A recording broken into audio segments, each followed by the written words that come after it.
অনিক দত্ত চলচ্চিত্র পরিচালক, তার রহস্য মৃত্যু। গড়িয়াহাটে হিন্দুস্তান পার্কে বহুতলের ছাদ থেকে পড়ে যান বলে এখনো পর্যন্ত খবর।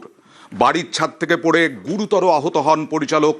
দক্ষিণ কলকাতার হাসপাতালে মৃত্যু হয় তার। পরিচালক অনিক দত্ত ভূতের ভবিষ্যৎ 2012-তে সাড়া ফেলে দেন ভূতের ভবিষ্যৎ পরিচালনা করে। তারপর থেকে তিনি একের পর এক সিনেমা বানিয়েছেন। সারা জীবন বাম মনস্ক, আগের সরকারের বারবার পদক্ষেপের বিভিন্ন সমালোচনা করেছেন। সেই অনিক দত্তের রহস্য মৃত্যু কিভাবে, কথা বলবো প্রতিনিধি প্রীতির সঙ্গে। প্রাথমিকভাবে কি জানা যাচ্ছে প্রীতি?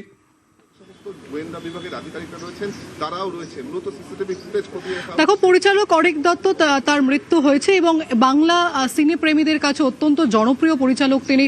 একাধিক সিনেমা এই বাংলা সিনেমাকে তিনি দিয়েছেন, বাংলা ইন্ডাস্ট্রিকে দিয়েছেন। ঠিক ঘণ্টাখানেক আগে এই যে হিন্দুস্তান পার্ক 11th হিন্দুস্তান পার্কে আমরা দাঁড়িয়ে রয়েছি, সেই বাড়ির থেকেই কিন্তু তিনি ঝাঁপ দেন। এবং যেমনটা জানা যাচ্ছে এই বাড়ি তার স্ত্রীর বাড়ি, অর্থাৎ তার স্ত্রীর মূলত এখানে থাকতেন। এবং আজকে অনিক দত্ত তার সঙ্গে দেখা করতে এসেছিলেন এবং তারপরেই কিন্তু 1 ঘন্টা আগে, প্রায় ঘণ্টাখানেক আগে, আমি আসবো তোমার কাছে প্রীতি, আমি আসবো। পরিচালক বাড়ির ছাদ থেকে পড়ে মৃত্যু পরিচালকের।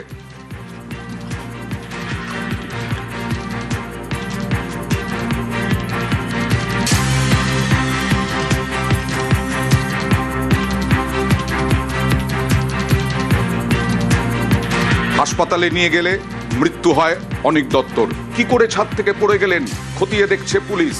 পুলিশ গিয়েছে, তদন্ত করছে। পরিচালক অনিক দত্তর রহস্য মৃত্যু, বাড়ির ছাদ থেকে পড়ে মৃত্যু অনিক দত্তর। প্রীতি, আবার চলে যাব।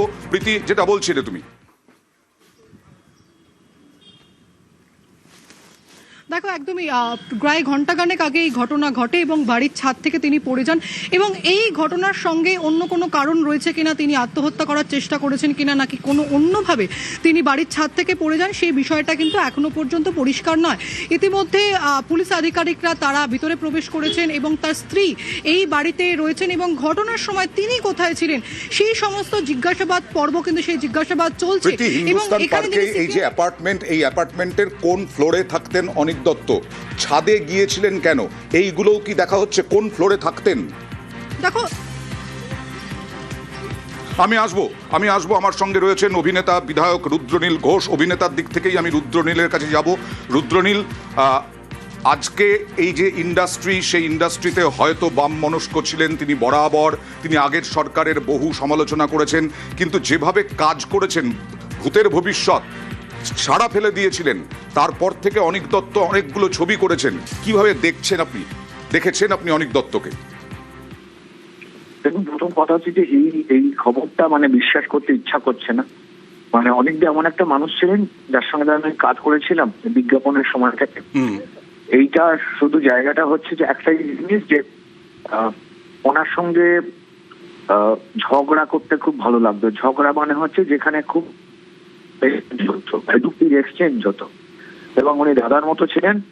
ওনার এই খামখেয়ালি পোনাটা, সেটাই কিন্তু অনিক দত্তকে বাকি ভিড়ের থেকে আলাদা করে রাখতো, যে অনিকদা কি বলবে।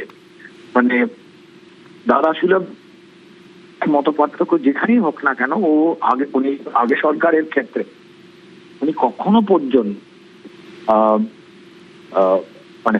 যখনই কথা বলে গেছেন তখন কিন্তু অন্যায়ের বিরুদ্ধে, নিয়মের বিরুদ্ধে কথা বলে গেছেন। তো এটাতে কে কোন পন্থী ছিলেন বা ছিলেন না সেটা রেলিভেন্ট নয়। আগের সরকার তাকে সম্মান করতে পারেনি, এইটুকু বলতে পারি, তার যোগ্যতা বুঝতে পারেনি। কিন্তু যাই হোক, এই যে খবরটা, সেই খবরটা সত্যিকারেরই অনেক বিশ্বাস করতে ইচ্ছা করছে না। কি কারণে মৃত্যু প্রপারলি পুলিশ নিশ্চিতভাবে হবে, তার পরিবারের লোক নিশ্চয়ই বিষয়টা এগোবার জন্য। খবর মর্মান্তিক, দুর্ভাগ্যজনক। আমরা সেখানেই পৌঁছবার, এখনই জাস্ট পৌঁছবার অন দ্য ওয়েতে রয়েছে। বেশ, খুবই স্বাভাবিক। মর্মান্তিক ঘটনা, দুর্ভাগ্যজনক। বাড়ির ছাদ থেকে পড়ে কিভাবে মৃত্যু হলো এখনো পর্যন্ত পুলিশ তদন্ত করছে। আমি যেটা প্রীতি জানতে চাইছিলাম যে কত নাম্বার ফ্লোরে, কোন ফ্লোরে থাকতেন অনিক দত্ত, ছাদে গিয়েছিলেন কেন, কিছু জানা যাচ্ছে কিনা? করার যে ধরনটা সেটা কিরকম ছিল, সেটা কি তির্যক ছিল নাকি সোজা? দেখো, মূলত তোমাকে জানিয়ে রাখি, এই বাড়িতে কিন্তু পরিচালক অনিক দত্ত তিনি থাকতেন না। এই বাড়ি হচ্ছে তার স্ত্রীর বাড়ি এবং তিনি গড়িয়াহাট থানার ওখানে একটি বাড়িতে থাকতেন। আচ্ছা। তার স্ত্রীর সঙ্গে তিনি আজকে দেখা করতে এসেছিলেন এবং ঘন্টাখানেক আগে স্থানীয়রা যেমনটা বলছেন যে হঠাৎ একটা বিকট শব্দ পান তারা, এবং সেই বিকট শব্দ শুনেই তারা বাইরে বেরিয়ে আসেন, আবাসিকরা বেরিয়ে আসেন এবং দেখেন যে অনিক দত্ত তিনি মাটিতে লুটিয়ে রয়েছেন। তিনি থাকতেন এবং অর্থাৎ তার যে স্ত্রী ফ্ল্যাট, সেই ফ্ল্যাট কিন্তু পুলিশ কোনোভাবে পড়ে গিয়েছেন, এবং তিনি পড়ে গিয়েছেন নাকি আত্মহত্যা করার চেষ্টা করেছেন নাকি এর পিছনে অন্য কোনো কারণ রয়েছে কিনা, এই পুরো বিষয়টাই কিন্তু এখন তোমাকে বলি তদন্তের সাপেক্ষ। এবং পুলিশ আধিকারিক অর্থাৎ হোমিসাইড ডিপার্টমেন্ট তদন্ত সাপেক্ষ এবং পুলিশ আধিকারিক অর্থাৎ হোমিসাইড ডিপার্টমেন্ট তারা ইতিমধ্যে এসে পৌঁছেছে। হোমিসাইড ডিপার্টমেন্টের সায়েন্টিফিক উইং তারা এসে পৌঁছেছেন। তার ভূমিকা কি ছিল এবং যিনি সিকিউরিটি গার্ড ছিলেন তিনি প্রত্যক্ষদর্শী হিসেবে তার যে বয়ান, সেই বয়ানও কিন্তু একেবারে নেওয়া হচ্ছে।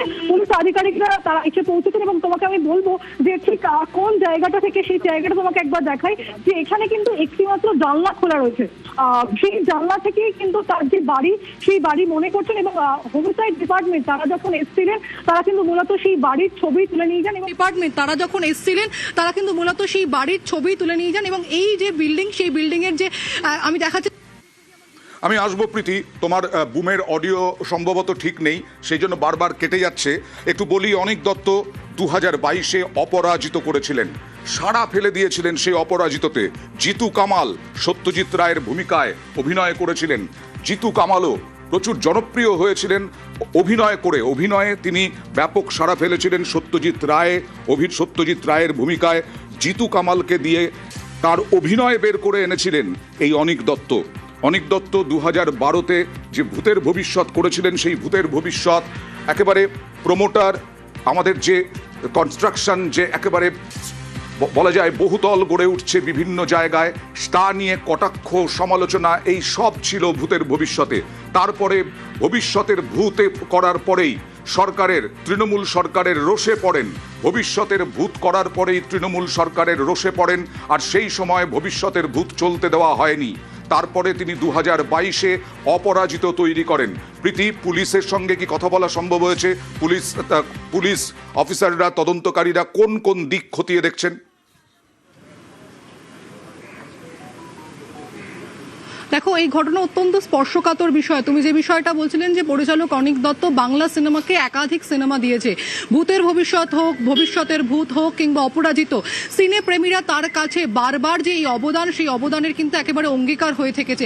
স্বাভাবিকভাবেই এই ঘটনা অত্যন্ত অত্যন্ত স্পর্শকাতর বিষয়। তাই এখনো পর্যন্ত প্রশাসনের তরফে কিন্তু যে অফিসিয়াল বয়ান, সেই অফিসিয়াল বয়ান কিন্তু আমি দেওয়া আসবো তোমার হয়নি। কাছে। পাপিয়া অধিকারী, অভিনেতা এবং বিধায়ক আমার সঙ্গে আছেন। পাপিয়া দি, অনিক দত্তর রহস্য মৃত্যু এখনো পর্যন্ত জানা যাচ্ছে না। ছাদ থেকে পড়ে কিভাবে মৃত্যু হলো তার, কি বলবেন? আপনার সঙ্গে কিরকম, আপনি কিভাবে দেখেছেন অনিক দত্তকে? অত্যন্ত অত্যন্ত দুঃখজনক ঘটনা। এখন ওনার ভূতের ভবিষ্যৎ নিয়ে ওনার সাথে অনেক আলোচনা, অনেক কথাবার্তা হয়েছিল। ভূতের ভবিষ্যৎ উনি করেছিলেন, তো খুব চমৎকার একটা এখনকার উপরে এখনকার যে ছবি একেবারে এখনকার যে আমাদের বিল্ডিং নিয়ে যে সমস্ত গুন্ডাবাজি হয়, সেইটার উপর খুব স্যাটায়ারের মতো চমৎকার একটা ছবি করেছে তার পরিচালক। এই যে থিঙ্ক ট্যাঙ্কটা তার এত সুন্দর করে ছবিটা করেছিলেন, এবং সেই ভদ্রলোক নেই। ওনার যে কাজ করার কথা, উনি অনেক কম কাজ করছিলেন।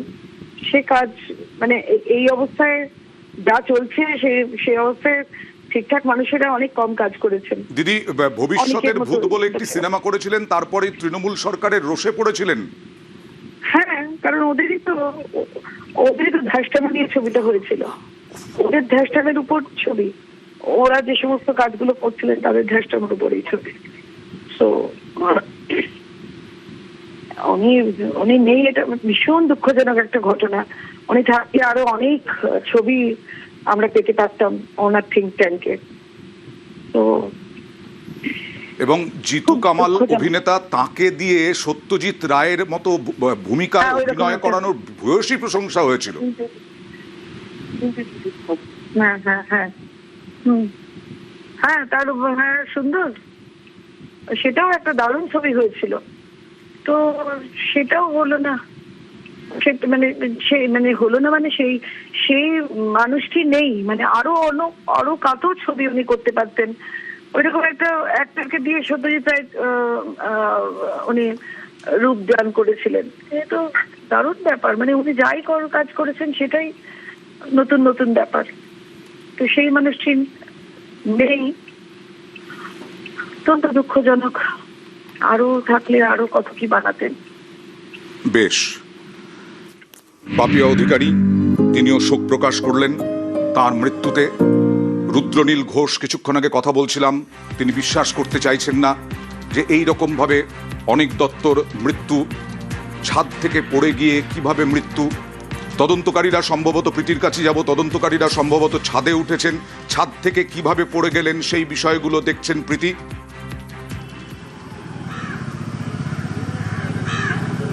দেখো, মূলত তোমাকে আমি যে ছবিটা দেখাতে বলবো, আমার ভিডিও জার্নালিস্ট পিন্টুকে, যে চারতলা একটি জানলা খোলা রয়েছে, একটি ব্যালকনি খোলা রয়েছে, তিনি ওখান থেকে পড়েছেন নাকি তার উপরে যে ছাদ রয়েছে সেই ছাদ থেকে তিনি পড়েছেন, পুরো বিষয়টা কিন্তু ভিডিওগ্রাফি করা হচ্ছে।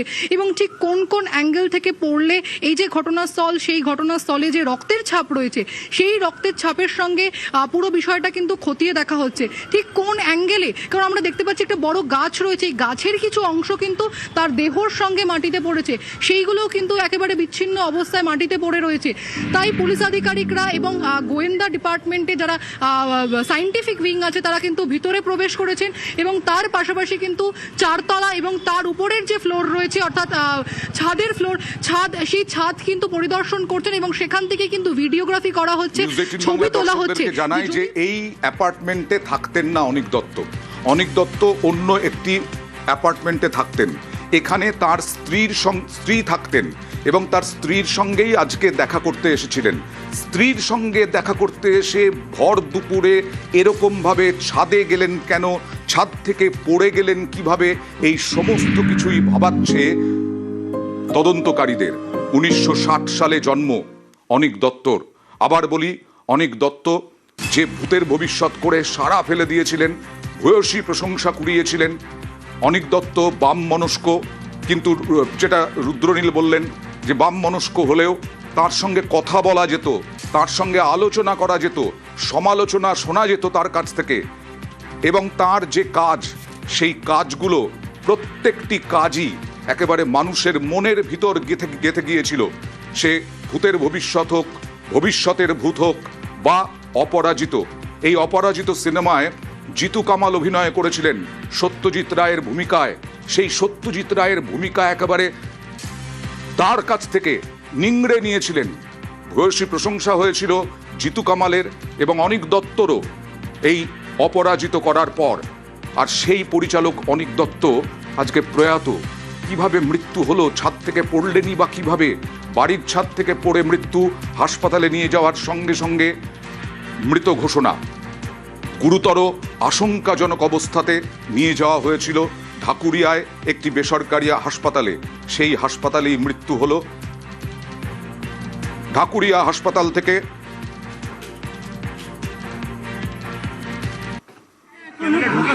মিথ্যে হলে সবচেয়ে খুশি হব। অনেকের শরীর ভালো নেই, একটা অ্যাক্সিডেন্টাল কিছু ঘটেছে, আমাকে প্লিজ একটু জানতে দাও। অনেকেই গিয়ে পৌঁছচ্ছেন। মানসী সিনহা তিনিও গিয়ে পৌঁছেছেন। রুদ্রনীল ঘোষ কিছুক্ষণ আগে আমাদের সঙ্গে কথা বললেন, তিনিও যাচ্ছেন বললেন, কারণ তারা বিশ্বাস করতে পারছেন না, এখনও তারা বিশ্বাস করতে পারছেন না। মানসী সিনহা বললেন যে তিনি তার কিছু একটা হয়েছে, মৃত্যুর খবর সঠিক না হলে খুশি হবেন। কথা বলবো প্রতিনিধি অভিজিতের সঙ্গে। অভিজিৎ, কি জানা যাচ্ছে এখনো পর্যন্ত, কি কন্ডিশনে আনা হয়েছিল অনিক দত্তকে এই হাসপাতালে?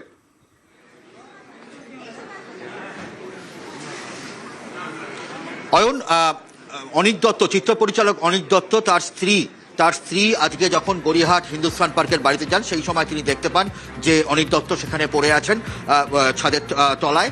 এবং 4 তলার ছাদ থেকে সম্ভবত তিনি পড়ে গিয়েছিলেন এবং সেই অবস্থাতেই তাকে দ্রুত এই ঢাকুরিয়ার এই বেসরকারি হাসপাতালে নিয়ে আসা হয় এবং ঢাকুরিয়ার এই বেসরকারি হাসপাতালে নিয়ে আসার পরেই তাকে জরুরি বিভাগের চিকিৎসকরা সঙ্গে সঙ্গেই তাকে ব্রড ডেড ঘোষণা করেন। তাকে বেশ কিছুক্ষণ পরীক্ষা করা হয়, সিপিআর দেওয়া হয়, তবে তার মাথায় গুরুতর আঘাত ছিল এবং রক্তক্ষরণ হয়েছিল এবং সেই অবস্থায় দাঁড়িয়ে চিকিৎসকরা যেটা জানিয়েছেন যে ব্রড ডেড ঘোষণা করা হয়। এই মুহূর্তে তার স্ত্রী যেমন রয়েছেন হাসপাতালে, তেমনভাবেই এখানে টলিউডের বিভিন্ন মানুষ তারাও এখানে এসেছেন। একই সঙ্গে আমরা দেখতে পাচ্ছি যে এখানে চিত্র পরিচালক সৃজিত মুখোপাধ্যায় যেমন রয়েছেন, মানসী সিনহা রয়েছেন। হয়েছে এর বেশি এই মুহূর্তে আমি কিছু না ছিল, আমি শুনছিলাম যদি একটু সেটা বলেন। definitely, but this is not the right time to speak about that. We are all in grief, all in pain, so please excuse us.